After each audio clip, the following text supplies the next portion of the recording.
warisan rasa yang sama yang diletakkan di dalam insan, yaitu manusia.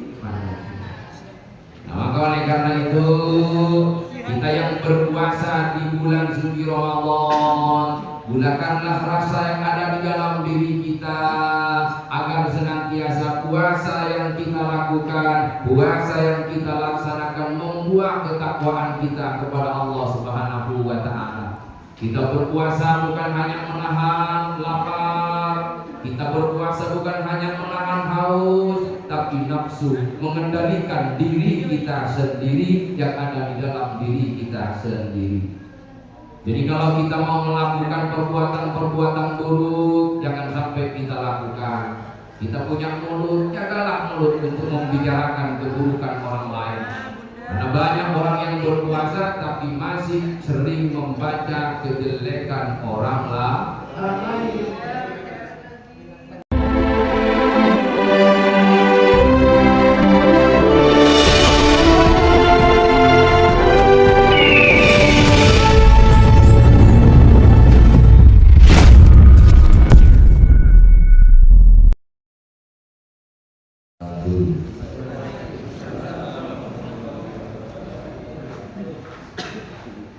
Bismillahirrahmanirrahim. Alhamdulillahilladzi arsala rasulahu bil huda wa dinil haq liyudhhirahu 'alad dini kullih. Allahumma shalli wa sallim ala sayyidina Muhammad An-Nabiyil Amin Al-Mab'uthi Rahmatan lil Alamin, Salatan tubarriju biha annama nahnu fihi min umuri dinina wa dunyana wa ukhrana wa ala alihi wa sahbihi ajma'in, amma ba'du. Yang saya hormati Bapak Manajer Bank BNI, Bank BNI, Bank BNI, Bapak Adi Pramodo, Pramodo, kok salah ini? Tulisannya salah. Yang sangat saya muliakan dan juga para karyawan Bank BNI semuanya yang tak bisa saya sebut asmanipun satu persatu, semuanya yang sangat saya hormati dan yang sangat saya muliakan. Yang pertama-tama, marilah kita panjatkan puja dan puji syukur kita kehadiran Ilahi Rabbi, yang mana Allah telah memberikan banyak kenikmatan kepada kita, miliaran kenikmatan yang Allah berikan kepada kita, sehingga pada saat sekarang ini kita ditakdirkan oleh Allah Subhanahu wa Ta'ala untuk berkumpul bersama-sama dengan dalam rangka melaksanakan buka bersama. Maka mudah-mudahan kita yang hadir, kita yang kumpul bersama, mudah-mudahan oleh Allah Subhanahu wa Ta'ala senantiasa selalu diberikan nikmat sehat jasmani dan rohani oleh Allah Subhanahu wa Ta'ala. Amin ya rabbal alamin. Terus kemudian yang kedua kalinya sholatullahi wa salamuhu, mudah-mudahan senantiasa tetap tercurah limpahkan kepada Nabi yang paling mulia, Nabi yang sangat luar biasa, wa khatamun nabiyyin, yakni baginda kita, Nabi besar kita, Nabi Muhammad sallallahu alaihi wasallam. Allahumma sholli ala Muhammad. Para hadirin Bapak Ibu Saudara yang dimuliakan oleh Allah Subhanahu wa Ta'ala, alhamdulillah Pada saat sekarang ini kita sangat bersyukur kepada Allah Subhanahu wa Ta'ala, karena sampai saat sekarang ini kita tetap berada di bulan suci Ramadan, dan alhamdulillah kita telah bisa melaksanakan ibadah di bulan puasa Ramadan dengan baik. Maka harapan kita kepada Allah Subhanahu wa Ta'ala, mudah-mudahan puasa yang kita lakukan, puasa yang kita laksanakan, yaitu membawa keimanan dan ketakwaan kepada Allah, dan memberikan keimanan menjadi keimanan yang dikerjakan oleh perilaku kita dan hati kita kepada Allah Subhanahu wa Ta'ala. Amin ya rabbal alamin. Hadirin yang dirahmati oleh Allah Subhanahu wa Ta'ala, puasa ini adalah merupakan perintah Allah Subhanahu wa Ta'ala yang tertata di dalam rukun Islam yang ketiga. Maka oleh karenanya puasa adalah merupakan pendekatan diri kita kepada Allah Subhanahu wa Ta'ala. Jadi kalau kita ingin dekat dengan Allah, membersihkan hati, membersihkan jiwa, maka harap kita melaksanakan ibadah di bulan puasa Ramadan. Karena puasa ini bukan barang baru, puasa ini bukan perintah baru, tapi puasa ini adalah perintah mulai sejak zaman dahulu. Makanya di dalam Al-Quran diterangkan Bismillahirrahmanirrahim. Ya ayyuhalladzina amanu kutiba alaikumusiyam kama kutiba alalladzina min qablikum la'allakum tattaqun.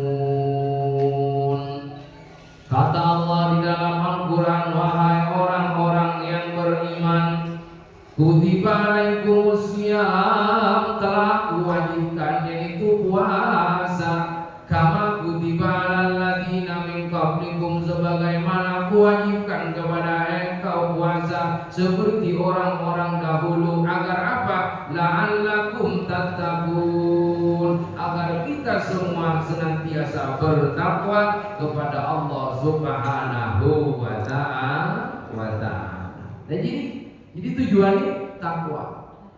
Jadi puasa ini bukan barang baru, bahkan orang-orang terdahulu itu sudah melakukan puasa. Bagaimana puasanya Nabiullah Adam alaihissalam, bagaimana puasanya Nabiullah Daud alaihissalam, bagaimana puasanya Nabiullah Isa alaihissalam, bagaimana puasanya Nabiullah Ibrahim alaihissalam. Semua telah melakukan puasa-puasa, bahkan raja-raja terdahulu. Bagaimana Patih Gajah Mada berpuasa, bagaimana raja-raja zaman dahulu berpuasa. Jadi puasa bukan barang baru, tapi puasa sudah terjadi pada saat sebelum kita Islam, sebelum masuk negara Nusantara Indonesia. Lah maka oleh karenanya, jadi bagaimana kemudian puasa yang kita lakukan ini membuahkan iman dan takwa.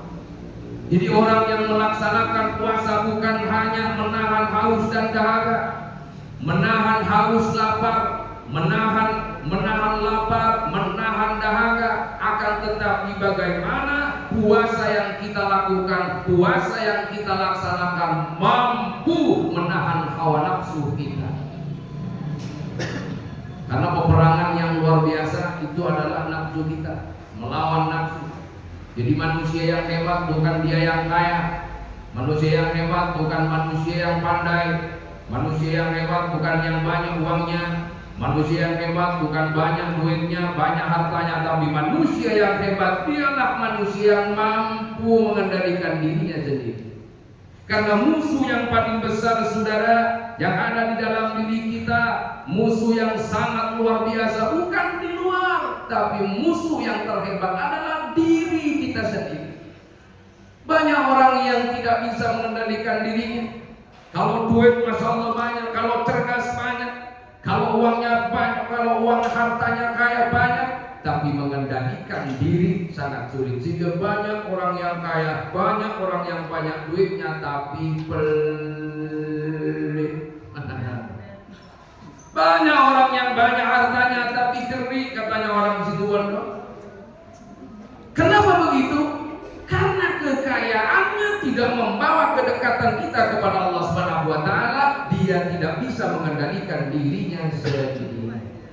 Makanya yang kepengin harta kula saking panjenengan niku hartane niku barokah. Nah, harta itu apa yang kita dapatkan nih, apa yang kita dapatkan rezeki saat ini, di situ ada haknya orang lain. Nah, ketika hak orang lain ini tidak diberikan oleh kita, maka akan membawa bencana kepada diri kita. Makanya tak jarang banyak orang yang tabrakan, kaya-kaya akhirnya bangkrut. Lama-lama dia sakit, kalau mudanya sehat, lama-lama makin tua terus. Kenapa? Karena ada hak orang lain yang tidak diberikan.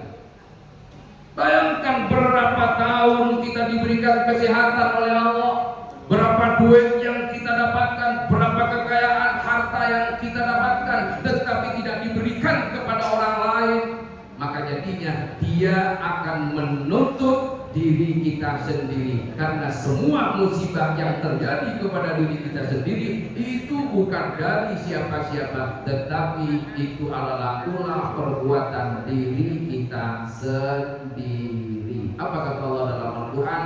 Wa ma asabakum min musibatin fabima kasabat aydikum. Musibah apa saja yang terjadi kepada diri kita, entah musibah, tabrakan, sakit, bangkrut dan lain sebagainya, fabima kasabat aydikum, itu adalah ulah tangan kita sendiri. Siapa yang nanam padi bakal tumbuh. Jangan deh itu. Siapa yang nanam padi bakal tumbuh. Siapa yang nanam jagung bakal tumbuh. Oh, siapa yang nanam cabe maka berbuah cabe. Siapa yang nanam besi bakal tumbuh. Tidak ada besi tumbuh besi. Artinya apa? Sopo sing nandur bagus yo bakal paling uga. Siapa yang nanam kebaikan dia akan memanen kebaikan. Siapa yang menanam keburukan maka dia akan memanen kesengsaraan. Maka ini adalah ilmu rasa sejati yang harus ditanamkan di dalam diri kita. Jadi kalau kita itu menanamkan ilmu rasa yang ada di dalam diri kita, maka kita akan selamat. Yang tidak menanamkan ilmu rasa dia tidak akan selamat. Rasa kata zaman dahulu, kalau sampian itu dicubit sakit, janganlah ngubit orang lain. Artinya apa? Kalau engkau tidak mau disakiti, maka janganlah engkau menyakiti.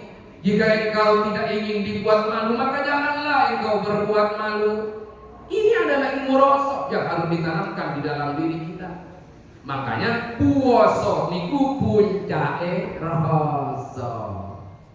Jadi puncake rasa.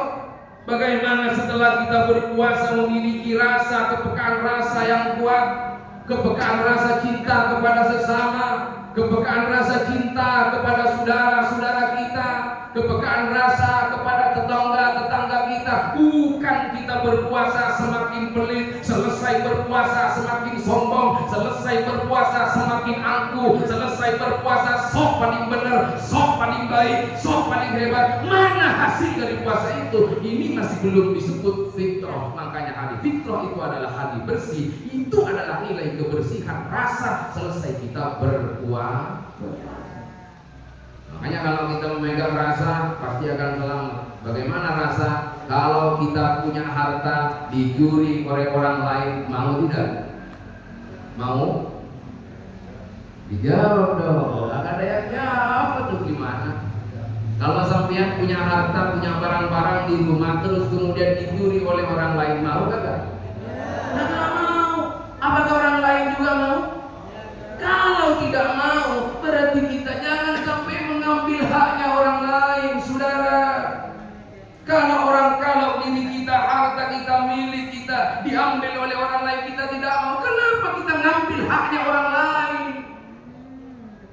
Coba bapak-bapak yang ada di sini, kalau bapak-bapak punya istri, terus istrinya disukai oleh orang lain, mau nggak? Kalau nggak mau, jangan cinta atau suka sama istri orang. Ini rasa bos, nggak bisa. Jadi setiap rasa itu pasti sama. Makanya rasa insan itu sama, ingin dicinta dan dicinta. Terusannya saya lupa. Mari kita bersama rasa cinta ada pada makhluk, nyawa takkan hilang selamanya sampai ajal masa renungkanlah. Allahumma shalli ala Muhammad. Maka rasa insan itu sama. Kalau sampean mangan gula rasanya manis, saya pun juga manis, bos. Apakah saat sekarang ini sampean makan garam rasanya manis? Tidak, pasti asin. Dan dimanapun garam pasti asin. Di sini asin, di Amerika juga asin, di Jepang juga asin, di India juga asin, di sini asin, di mana-mana asin. Itu adalah warisan rasa yang sama yang diletakkan di dalam insan, yaitu manusia. Nah, maka oleh karena itu kita yang berpuasa di bulan suci Ramadan, gunakanlah rasa yang ada di dalam diri kita agar senantiasa puasa yang kita lakukan, puasa yang kita laksanakan membuat ketakwaan kita kepada Allah Subhanahu wa Ta'ala. Kita berpuasa bukan hanya menahan lapar, kita berpuasa bukan hanya menahan haus, tapi nafsu, mengendalikan diri kita sendiri yang ada di dalam diri kita sendiri. Jadi kalau kita mau melakukan perbuatan-perbuatan buruk, jangan sampai kita lakukan. Kita punya mulut, jagalah mulut untuk membicarakan keburukan orang lain. Karena banyak orang yang berpuasa tapi masih sering membaca kejelekan orang lain. Berpuasa tapi matanya memandang kemaksiatan. Berpuasa tetapi telinganya masih sering mendengarkan perkara-perkara yang buruk. Akhirnya pahala puasanya batal. Kalau puasanya enggak batal, tapi pahala puasanya batal. Akhirnya enggak dapat nopo-nopo. Akhirnya karena enggak dapat apa-apa, bisa apa? Enggak bisa apa-apa. Akhirnya selama 1 bulan dia hanya menahan lapar dan dahaga. Maka oleh karenanya, jadi saya berdiri biar semangat. Oleh karenanya, karena saat sekarang ini adalah bulan suci Ramadan. Jadi bulan suci Ramadan saya analogikan dengan gelas yang bening dan bersih. Gelas yang bening dan bersih tentu kalau dikasih air yang bersih maka akan bersih. Jadi kita berada pada saat sekarang ini berada di bulan yang paling istimewa, yang paling bersih dan suci. Kalau kemudian kita yang datang mau menampung kebersihan bulan suci Ramadan, tapi wadah hati kita kotor, wadah hati kita itu buruk, wadah hati kita itu hitam, bagaimana kita akan dimasuki kebersihan dan kesucian di bulan suci Ramadan? Kalau gelasnya, bos, perhatikan, kalau gelasnya sudah ada kotorannya, mau dikasih apa? Tetap kotor. Makanya banyak orang yang umroh tetap angkuh. Makanya banyak orang yang habis haji tetap pelit. Kalau nggak dipanggil ibu haji, bapak haji, ibu haji, dia itu maromo. Kenapa? Karena wadahnya belum bersih. Jadi dia terpancing, dia harus ibadah, pergi urus ke Mekah begini, biar saya dipanggil Papa Haji, saya harus sholat biar saya dimuliakan oleh tetangga. Akhirnya kotor hatinya, bukan membersihkan. Akhirnya ibadahnya tidak menghasilkan ibadah apa-apa, tidak membawa nilai-nilai kebaikan, dan tidak tambah baik kita kepada Allah Subhanahu wa Ta'ala. Nah, maka oleh karenanya, ketika sebelum puasa di bulan Ramadan kita membersihkan, makanya ada Syaban yang seharusnya kita bersihkan pada Syaban. Jadi kalau kita punya salah, kita saling bermaaf-maafan. Kalau kita punya salah kepada orang tua, kita sungkem, kita sujud, kita minta maaf kepada orang tua. Wahai bapak, wahai ibu, saya mohon maaf. Kalau kita punya salah kepada tetangga di bulan Syaban, kita minta maaf, kita jalan sepuro saking tonggo-tonggo. Nah ini membersihkan. Kenapa? Karena mau memasuki bulan suci Ramadan. Jadi suci, masuk ketemu suci, maka akan semakin suci, akan semakin bening. Maka disinilah kita akan mendapatkan aliran kebersihan dan kesucian di bulan suci Ramadan. Oleh karena itu, kita berdoa kepada Allah Subhanahu wa Ta'ala, mudah-mudahan kita semua yang pada saat sekarang ini ibadah di bulan suci Ramadan, mudah-mudahan oleh Allah Subhanahu wa Ta'ala senantiasa dialirkan kesucian di bulan Ramadan kepada hati kita semuanya. Amin ya rabbal alamin. Karena kalau hati kita itu bersih, saudara-saudara, hati kita itu adil. Makanya orang kenapa banyak yang tidak bahagia? Padahal kalau ukuran kaya sudah banyak hartanya, tapi kenapa kau tetap masih kurang? Kenapa enggak bahagia? Padahal kalau dihitung hartanya itu banyak, tapi tetap tidak mencapai kebahagiaan. Karena memang yang dicari itu dunia, bukan hati. Makanya ia kepengen uripi bahagia, hatinya dulu dibenerin.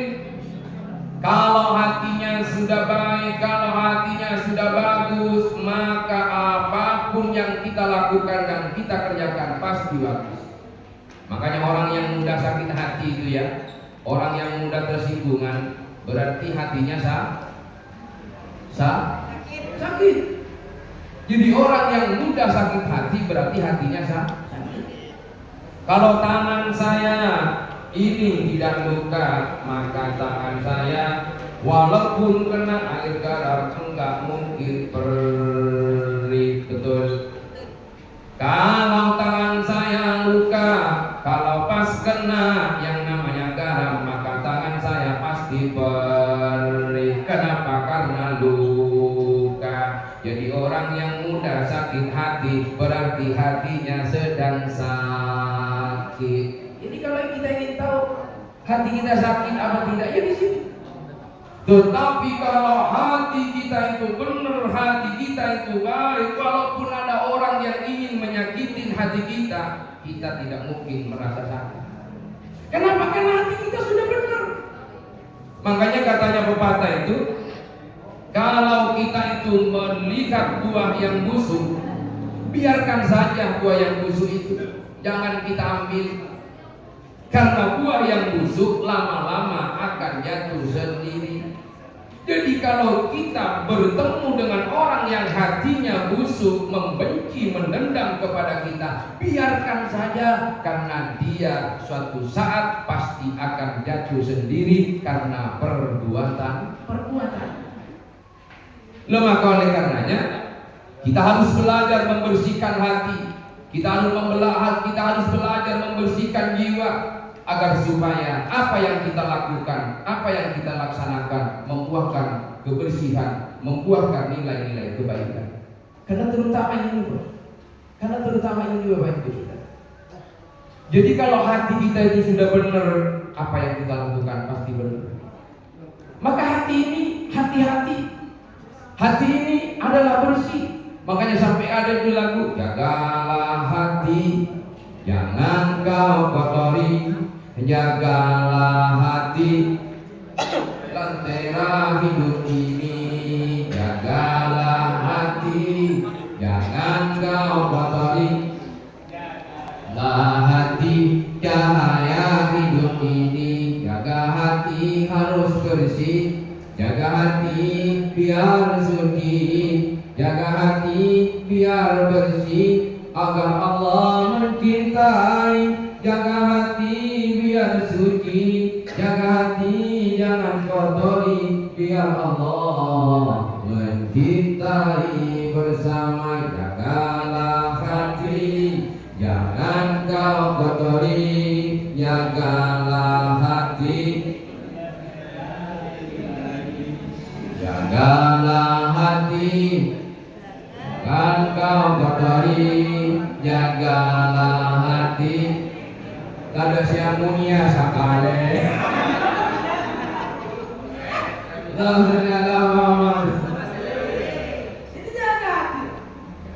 Orang yang selalu menjaga hati nggak mungkin irian sama orang, nggak mungkin dengkian sama orang. Kadang-kadang yang terjadi kan, kalau di masyarakat itu ada tetangga yang sukses, ada tetangga yang kaya, ada tetangga yang kelar beli-beli apa itu. Kalau hati nggak baik, sudah itu lambung kumat, bibir kematian. Wah, di sini panas. Itu sudah menandakan bahwa hati kita kotor. Tetapi kalau hati kita itu baik, ada orang bahagia, kita pasti ikut bahagia. Ada orang senang, kita pasti ikut senang. Ada orang susah, kita ikut susah, kita ikut merasakan. Ada orang yang diberikan nikmat oleh Allah, kita juga ikut bersyukur. Ya Rabb, tetangga saya itu dapat nikmat, tetangga saya itu dapat kebahagiaan, saya ikut bahagia. Ini sudah menandakan bahwa hati kita sudah menjadi hati orang yang beriman kepada Allah Subhanahu wa ta'ala. Jadi orang yang beriman bukan diukur dari contohnya, orang yang bertakwa bukan diukur dari baju takwanya, orang yang beriman bukan diukur dari sarung BHS donggalah, abilah, ayaman, abuyaman, bukan diukur dari itu. Itu semua status, Bos, itu di luar. Sedangkan iman itu di dalam, sedangkan iman dan takwa itu letaknya di dalam, bukan di luar. Kalau kita melihat orang yang beriman dilihat di luarnya, maka kita yang akan tertipu. Ada orang yang jenggotnya panjang, jenggotnya besar, terus kemudian surbannya banyak, terus kemudian jubahnya juga besar. Wah, ini adalah orang yang soleh. Bukan, belum tentu. Makanya saat sekarang ini kita yang kumpul, hatinya baik, tidak baik, siapa yang tahu? Dirimu sendiri. Kita tidak ada yang tahu. Makanya tidak ada manusia yang paling bersih, manusia yang paling hebat, manusia yang paling bagus hatinya. Belum. Itu masih belum ada, kecuali baginda kita Nabi Muhammad sallallahu alaihi wasallam. Saya yang ceramah di sini pada saat sekarang ini baik tidak hati belum tentu. Orang yang sholat, orang yang sholat belum tentu bagus hatinya, apalagi tidak sholat. Kan iya, orang sholat belum tentu bagus hatinya, apalagi tidak sholat. Jadi hati itu adalah urusan kita sendiri. Hati itu adalah urusan Allah Subhanahu wa ta'ala. Yang tahu siapa yang buruk hatinya, siapa yang jelek hatinya adalah diri kita sendiri.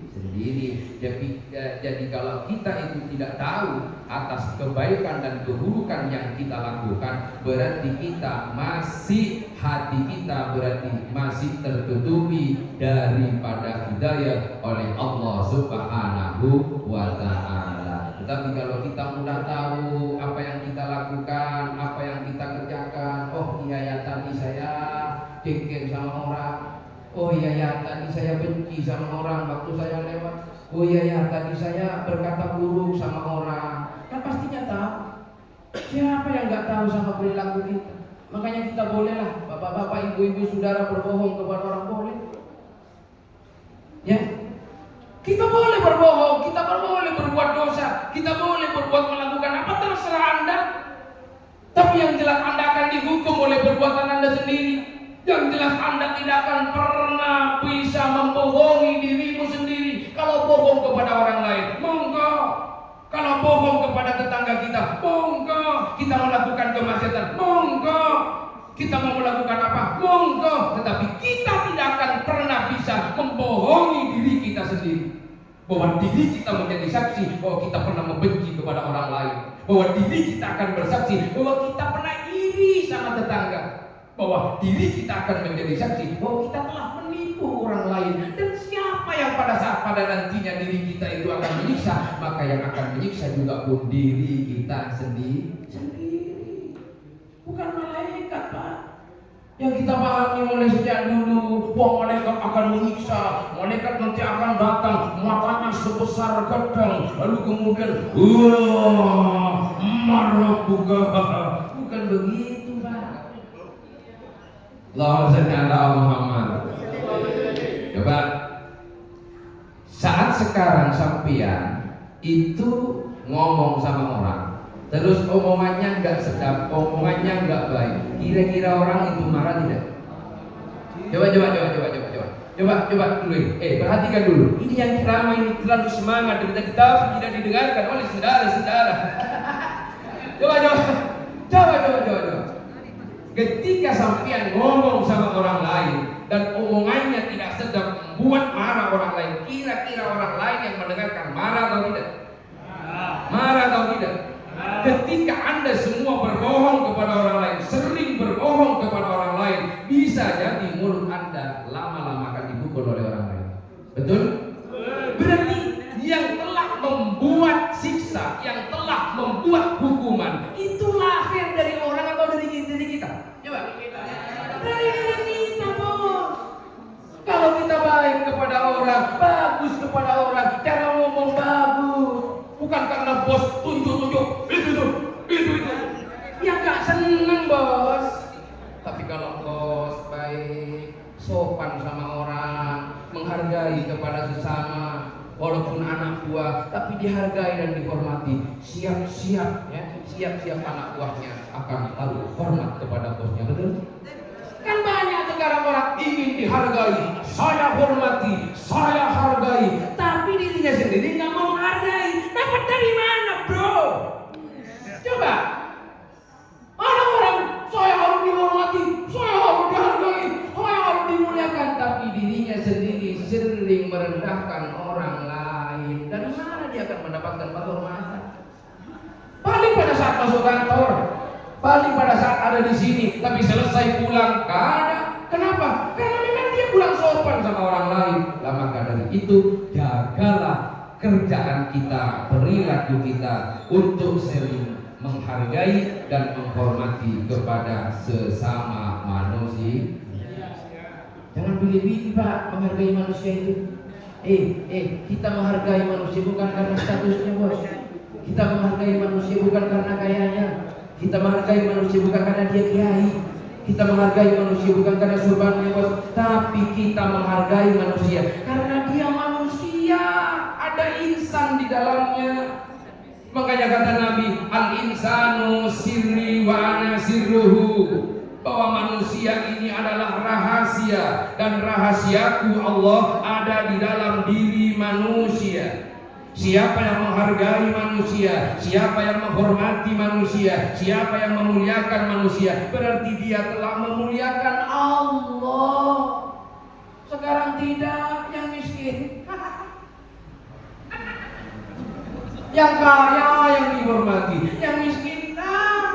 Coba Anda hidup di masyarakat ini. Kalau kita nggak punya apa-apa, nggak ada yang ngaku. Kita ngomong apa nih, cuma tahu, benar, cuma tahu. Coba sih punya miskin namanya tuh, menurut, tidak itu. Hormat seperti apa yang macam seperti itu?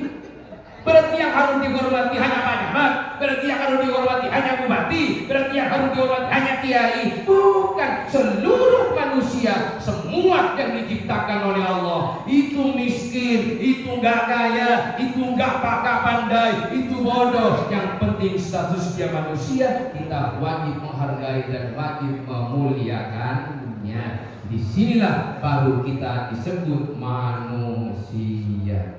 Maka saya katakan, ya kumpul saat sekarang ini kita duduk bersama, ini belum tentu manusia.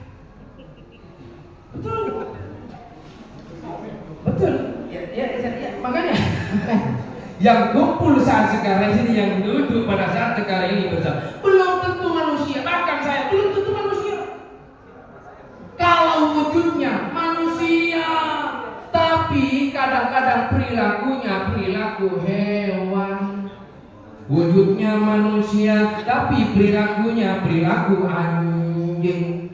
Gimana anjing? Anjing suka menggonggong, anjing suka mengeluarkan lidah. Kadang-kadang di masyarakat ada tetangga yang punya nikmat, dia bisa bangun rumah, langsung tetangga yang sebelahnya. Ada nggak? Ada. Mulia itu lagi beli, katanya lagi beli mobil. Mobil apa? Mobil Pajero. Tapi ngutang, buat apa? Apa urusannya? Yang ngutang dia, yang kredit dia, yang bayar dia. Kita nggak punya urusan. Makanya jangan ngomong, Bang.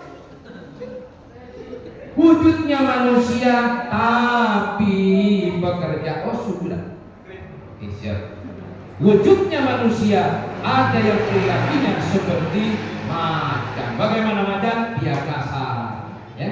Dia tidak mau disakiti, langsung menyergap dan langsung mau memakan kita. Nah maka oleh karena itu, bagaimana kemudian puasa yang kita lakukan menciptakan puasa dan menjadikan puasa menjadi puasa yang beriman dan bertakwa kepada Allah Subhanahu wa taala, dan kemudian kita menciptakan perilaku-perilaku yang baik sebagaimana manusia yang sebenarnya manusia ialah manusia yang berberi kemanusiaan kepada sesama manusia. Oleh karenanya apa yang saya sampaikan mudah-mudahan walaupun sedikit menjadi keberkahan dan kebermanfaatan kepada diri kita semua, dan apabila ada kekurangan dan kesalahan dari apa yang saya sampaikan, saya mohon maaf yang sebesar-besarnya. Akhirnya saya akhiri. Wassalamualaikum warahmatullahi wabarakatuh.